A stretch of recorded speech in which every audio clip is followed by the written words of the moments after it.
Hi friends, കടയിൽ നിന്ന് വാങ്ങുന്ന പെർഫെക്റ്റ് ആയിട്ടുള്ള പഴംപൊരി നമുക്ക് വീട്ടിൽ തന്നെ തയ്യാറാക്കാം. അതിന് വേണ്ടിയിട്ട് ഞാനൊരു ബൗളിലേക്ക് ഒരു 1.5 കപ്പ് മൈദയാണ് ഇട്ട് കൊടുക്കുന്നത്.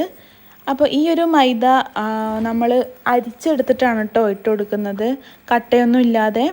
അപ്പോൾ അതിലേക്ക് ഞാൻ ബേക്കിംഗ് സോഡ ചേർത്ത് കൊടുക്കുന്നുണ്ട്. ഏകദേശം ഒരു 1/2 ടേബിൾ സ്പൂണോളം ചേർത്ത് കൊടുക്കുന്നുണ്ട് കേട്ടോ. 1/2 ടേബിൾ സ്പൂണിനും കുറവ് ചേർത്ത് കൊടുക്കുന്നതായിരിക്കും നല്ലത്. അപ്പോൾ ഇതിൻ്റെ മാവ് കുറച്ച് കൂടുതലുണ്ടായതുകൊണ്ട് ഞാൻ അത്ര ചേർത്ത് കൊടുക്കുന്നത് കേട്ടോ. പിന്നെ ഞാൻ 2 സ്കൂപ്പ് പഞ്ചസാര ചേർത്ത് കൊടുക്കുന്നുണ്ട്. അതിലേക്ക് ടേസ്റ്റ് ബാലൻസ് ചെയ്യാൻ വേണ്ടിയിട്ട് ഉപ്പ് ഇട്ട് കൊടുക്കുന്നുണ്ട്. പിന്നെ കളറിന് വേണ്ടിയിട്ട് മാത്രം ഞാൻ അല്പം മഞ്ഞൾപ്പൊടി ചേർത്ത് കൊടുക്കുന്നുണ്ട് കേട്ടോ. അപ്പോൾ മഞ്ഞൾപ്പൊടി നിങ്ങൾക്ക് ഓപ്ഷണലാണ്, വേണമെന്നുണ്ടെങ്കിൽ ചേർത്താൽ മതി. പിന്നെ അതിലേക്ക് ഒരു ടേബിൾ സ്പൂണ് അരിപ്പൊടിയാണ് ചേർത്ത് കൊടുക്കുന്നത്. ഇത് വറുത്ത അരിപ്പൊടിയാണ്.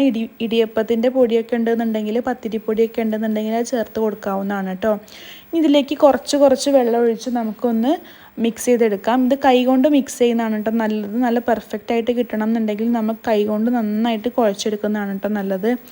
അപ്പോൾ നിങ്ങൾ എൻ്റെ വീഡിയോ ആദ്യമായിട്ടാണ് കാണുന്നതെന്നുണ്ടെങ്കിൽ സബ്സ്ക്രൈബ് ചെയ്യുക. അതിൻ്റെ കൂടെ തന്നെ ബെൽ ബട്ടൺ അമർത്തുക കേട്ടോ. എങ്കിൽ മാത്രമേ ഞാനിടുന്ന വീഡിയോസ് നിങ്ങൾക്ക് നോട്ടിഫിക്കേഷനായിട്ട് കിട്ടത്തുള്ളൂ. അപ്പോൾ നമ്മൾ മാവ് റെഡിയാക്കി വെച്ചിട്ടുണ്ട്. ആ ഒരു തിക്നെസ്സിലാണ് മാവ് റെഡിയാക്കേണ്ടത്. കൂടുതൽ കട്ടിയും കൂടുതൽ ലൂസും ആവാൻ പാടില്ല കേട്ടോ. അപ്പോൾ അത് റെസ്റ്റ് ചെയ്യാൻ വയ്ക്കുന്ന സമയം കൊണ്ട് ഞാനിവിടെ 3 നേന്ത്രപ്പഴം എടുത്തിട്ടുണ്ട്. ഈ നേന്ത്രപ്പഴം ഞാൻ ഈ ഒരു തിക്നെസ്സിൽ കട്ട് ചെയ്തെടുത്തിട്ടുണ്ട് കേട്ടോ. അപ്പോൾ വലിയ പഴം ആയതുകൊണ്ടാണ് നടുകെ കീറിയിട്ടുള്ളത്. അപ്പോൾ പഴമൊക്കെ ഇവിടെ അരിഞ്ഞ് റെഡിയാക്കി വെച്ചിട്ടുണ്ട്.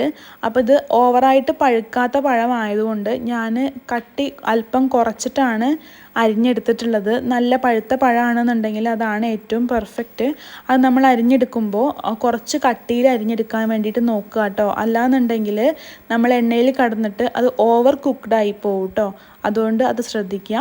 അതുപോലെ തന്നെ ഞാനിതുപോലെ കുഴിയുള്ളൊരു പാത്രമാണ് എടുത്തിട്ടുള്ളത്. ഇങ്ങനൊരു ബൗള് ഇങ്ങനൊരു ചീനച്ചട്ടി എടുക്കുന്ന സമയത്ത് നമ്മൾ വളരെ കുറച്ച് മാത്രം എണ്ണ ചേർത്ത് കൊടുത്താൽ മതിയാവും. പരന്ന പാത്രം എടുക്കുമ്പോൾ നല്ലോണം എണ്ണ ചേർത്ത് കൊടുക്കണം. അതുകൊണ്ടാണ് ഞാൻ ഇങ്ങനെ കുഴിയുള്ളൊരു പാത്രം എടുത്തിട്ടുള്ളത് കേട്ടോ. നമ്മൾ റെസ്റ്റ് ചെയ്യാൻ വെച്ച മാവ് കൈകൊണ്ടൊന്ന് നന്നായിട്ട് മിക്സ് ചെയ്ത് കൊടുത്തതിന് ശേഷം പഴം അതിൽ മുക്കിയിട്ട് എണ്ണയിൽ നമുക്ക് പൊരിച്ചെടുക്കാം കേട്ടോ. എണ്ണയിൽ മുക്കുന്ന സമയത്ത് നമുക്ക് ഹൈ ഫ്ലെയിമിലും പഴം ഇട്ടതിന് ശേഷം മീഡിയം ഫ്ലെയിമിലേക്കും മാറ്റി തിരിച്ചും മറച്ചും ഇട്ടിട്ട് കുക്ക് ചെയ്തെടുക്കണം കേട്ടോ. നമ്മളെ പഴംപൊരിയൊക്കെ നന്നായിട്ട് പൊങ്ങി വന്നിട്ടുണ്ട്. അപ്പോൾ ഈ ഒരു സമയമാകുമ്പോൾ നമുക്ക് കോരി മാറ്റാം. അപ്പോൾ നല്ല പെർഫെക്റ്റ് ആയിട്ടുള്ള പഴംപൊരി നിങ്ങൾക്ക് വീട്ടിൽ തന്നെ ഉണ്ടാക്കാൻ വേണ്ടിയിട്ട് പറ്റും. കടയിൽ നിന്ന് വാങ്ങിക്കുന്ന അതേ ടേസ്റ്റിൽ തന്നെ ഉണ്ടാക്കാൻ പറ്റും. അപ്പോൾ എല്ലാവരും ഉണ്ടാക്കി നോക്കിയിട്ട് അഭിപ്രായം പറയാം കേട്ടോ.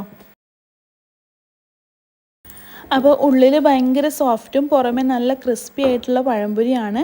അപ്പോൾ എല്ലാവരും ഒന്ന് ഉണ്ടാക്കി നോക്കുക. വീഡിയോ ഇഷ്ടപ്പെട്ടെങ്കിൽ സപ്പോർട്ട് ചെയ്യുക. താങ്ക്